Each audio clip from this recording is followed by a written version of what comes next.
Hello again. We're doing one more tonight, and it's from the Hoosier series, and it's kind of funny because I wanted to do a short one that I didn't have much information about. I thought I'll just do a short one. So I started looking up this guy. I won't tell you who he is yet. You'll hear in the song. And it's going to be real short. And then I found out all kinds of interesting stuff that I didn't know, and I found out something I've probably been teaching wrong all those years. So it might be a little longer. And then I couldn't find a song. Then I found a cooler than heck song. So I'm going to start the song, stop it halfway, and we can listen to the rest of it later.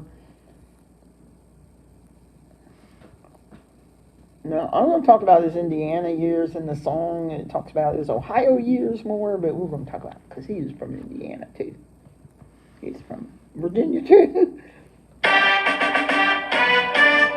How does a privileged white kid born in the high mid-18th century, the landed gentry and a prominent, dominant delegate, an East Virginia resident, grew up to be the country's 9th president? It's evident the man was meant to be a landholder, but as he got older, he got a lot older, put a musket on his shoulder, wrote his mother and he told her, I'm headed to Ohio, I'm gonna be a soldier. In the battles with Tecumseh makes a name for himself, then in the War of 1812 beats the Brits as well. Sits for a spell as a congressman before he's appointed as the governor of Northwest Territory. He could have retired in Ohio, but his bio wasn't done. Commander-in-Chief was his ambition. Everyone wanted him to run. It was time to who is it? They're going to tell you in just a minute. pick a new man. You could be the chosen Too late, they're going to tell you. Who are you, son? William Henry Harrison. They call me William Henry Harrison. And I really shouldn't tarry, son. I've got plans. I've got plans. Inauguration day came fast. It was overcast. Chilly wind was blowing willy-nilly, but it didn't bother Billy. We don't know His that's wife said, true. don't be silly, Billy. Do as you're told. Wear your overcoat and hat or you will catch your death of cold. But our hero didn't listen, and without further objection, his speech went on for hours. He didn't wear protection, ignored his wife's direction, came down with an infection, and bid it 4 weeks later. What a waste of an election! William Henry Harrison, William Henry Harrison.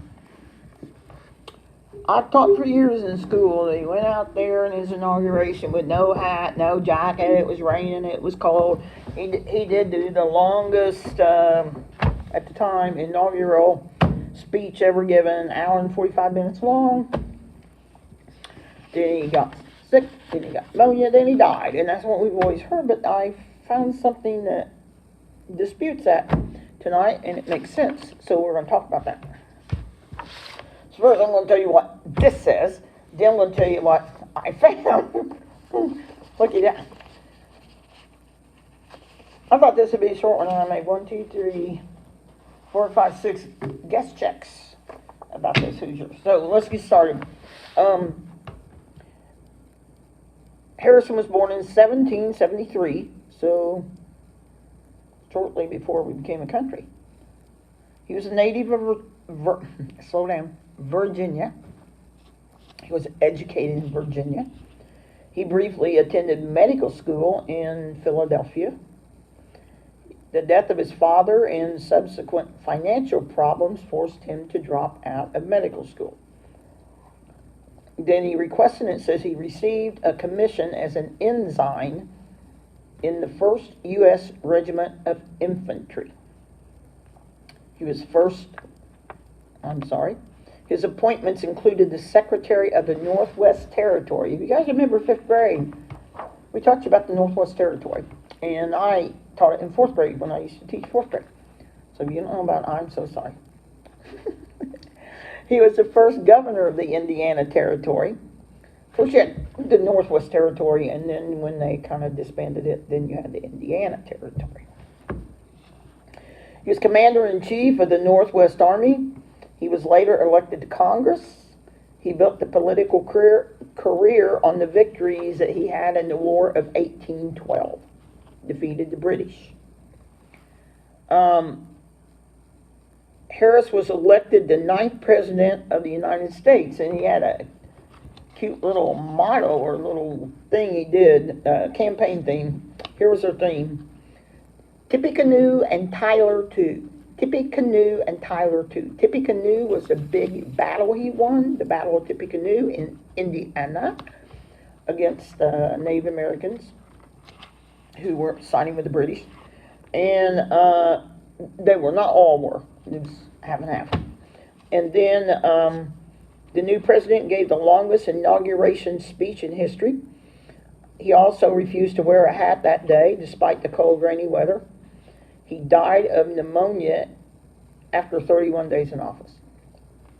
His grandson, Benjamin Harrison, became the 23rd president. He lived in Indianapolis.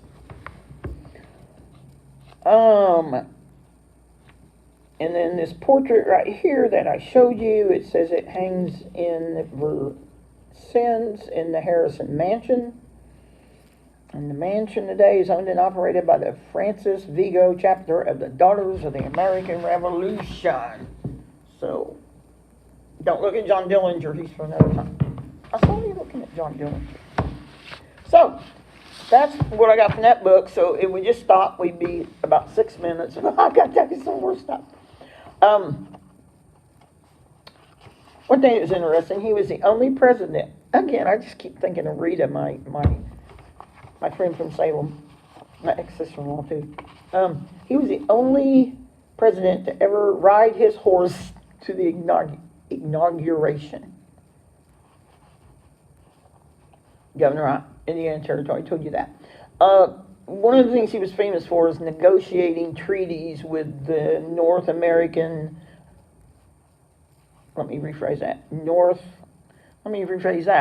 Native American Indian.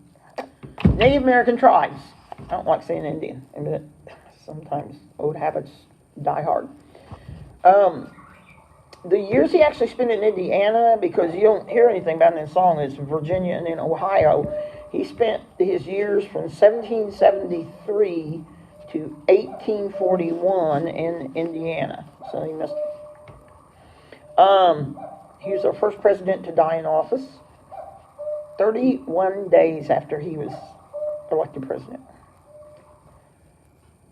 Everything you ever read says he died of pneumonia. I do have somebody that disputes that in 1841. Now, this whole story about going out in the inauguration in the rain with no coat and no hat and talking for almost 2 hours and got pneumonia and then died. Everything I read, I read the Hoosier book and it said that. If I went to some information on William Henry Harrison, they said that's a myth. And it's been written up in medical books that it was a myth, because here's what they say happened. They say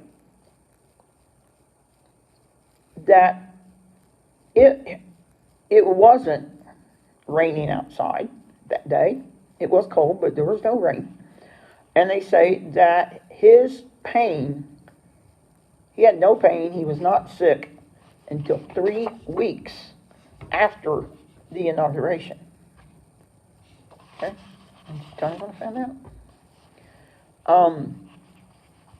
On March 24th, I'm going to give you days because I thought it was interesting. On March 24th, on a Wednesday, just keep a Wednesday in mind, he took his daily sunrise walk he always took, and he always went down to the food store stations, whatever, and he didn't wear a coat or hat that day, and he got stuck in a really bad rainstorm, and by the time he got back to the White House, his clothes were soaked, and his immune system was already compromised and weakened, and that was on Wednesday.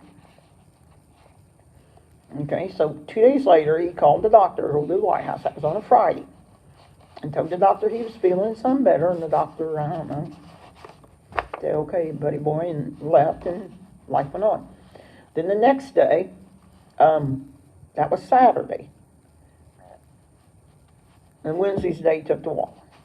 Okay, the doctors came, they called the doctor, and they came and found him in bed with severe chills. So this is what the doctor did. He applied mustard plaster to the president's stomach and then gave him a laxative and went on home. Yeah. That was Saturday. I don't know what time, but Sunday at 4 a.m. in the morning, the doctor was called back again. And this time, President Harrison had severe pain in his side. The typical, now, every kid I've ever had in school would know this, but the typical remedy for that back then was called bleeding. All you kids out there have me. I hope you remember that John Adams, when they bled him on TV. And that's what the doctor did. Now, if you're out there and you're not history buffing, you don't know what bleeding is, and not the most fun thing in the world, is where they actually cut you, put a big pan under you, and just let your blood go out till they think they've got all the bad blood out of you. It happened to John Adams when he was in Paris. The kids got to see that on TV. Wasn't that nice to see that? And he was bleeding him, but then his pulse just dropped out of the barrel, so he stopped bleeding him. So after he stopped bleeding him, then he needed to do something else, and it says he heated up cups. Now, I'm picturing coffee cups, but I don't know what kind of cups, but he heated up cups and applied them to his skin, to the president's skin, to induce blisters and improve the blood flow. And then he gave him castor oil and some other things that would induce vomiting. And he diagnosed the president as having pneumonia in his right lung on Sunday. I'm sorry, LL Bean's got a sale going on. Monday, a team of doctors came to the White House because the president wasn't better at all. And with them, their treatment, the group of them, was opium, a brandy toddy, and a Native American remedy that had snakeweed in it. That was Monday. Now, this entire time, from Wednesday till Monday, it's kind of like when President Trump was in the hospital and people didn't know what was wrong and nobody tell anybody. They would not say, the public was not told what was wrong with the president. So, of course, they didn't know what to think. They thought all kinds of stuff. Okay. On April the 3rd, and I don't know how long that is after, I'd have to look at this. I don't know how long that is after Wednesday. I guess I could see. On Wednesday is when he took that little walk. The 24th of March is when he took the little walk. So on the 26th is the first time he needed to see a doctor. So on April 3rd, he had severe diarrhea and he was delirious. In between that time, there were all kinds of rumors going around, from everything him being shot to just all kinds of crazy things, because nobody was told. And then they got out there and told the public that he was getting better, that he was feeling better. Well, he wasn't feeling better. Severe diarrhea and delirious. And then at 8 o'clock that night, he died. But he had last words, which I thought were interesting. Now, the president at the time was John Tyler, and he wasn't even in the Capitol. He was back at his home in Virginia. But they say these last words were meant for John Tyler. And I'm quoting now. Sir, I wish you to understand the true principles of government. I wish them to be carried out.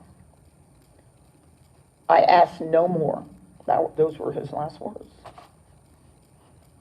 Sir, I wish you, talking to John Tyler, the vice president, to understand the true principles of government.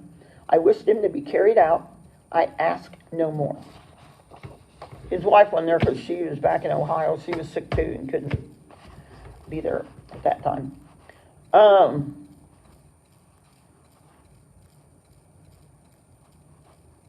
So, doctors all got together and had powwow over this and decided that the doctors then, this I guess sometime later, that they misdiagnosed him and treated him wrong. And he'd probably still be alive today had they done this right. And they said his problem was all those doctors treated Harrison for the common winter cold, when instead they should have been treating him for severe pneumonia.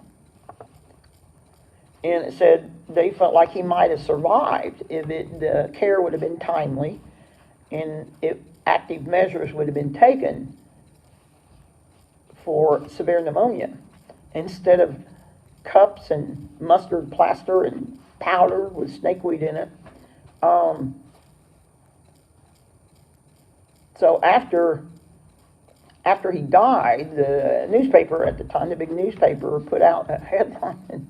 It's not funny, but it is, and said that the doctor that doctored Harrison, quote, quacked him out of existence. That was a headline on the newspaper. The doctors that treated him, quote, quacked him out of existence. And then, the last thing, in 2000, I think this makes a lot of sense too. In 2014, a man named Philip A. Mackowiak, Mackowiak, wrote a book of medical mysteries throughout our history. And he says that William Henry Harrison died of, quote, deadly bacteria that he contracted from the water supply. And he said the water supply at the White House was contaminated by raw sewage that flowed into the ground nearby it. And that's the end of that theory. And then the last thing I thought was kind of interesting is that John Tyler, but he wasn't exactly known for being the best president in the world. His nickname became his accidency. Get it? Presidency, accidency. John Tyler. And I thought there was one more thing, but since I can't remember it, I guess I wrote it down somewhere. Let's see, I thought that was interesting. And if I was still teaching, I'm not saying I wouldn't mention about him getting sick at the inauguration, but I would certainly give these other options of what possibly William Henry Harrison could have died for. And now I'm going to finish this song, and then we're going to be done. Oh, every time I think things will be short.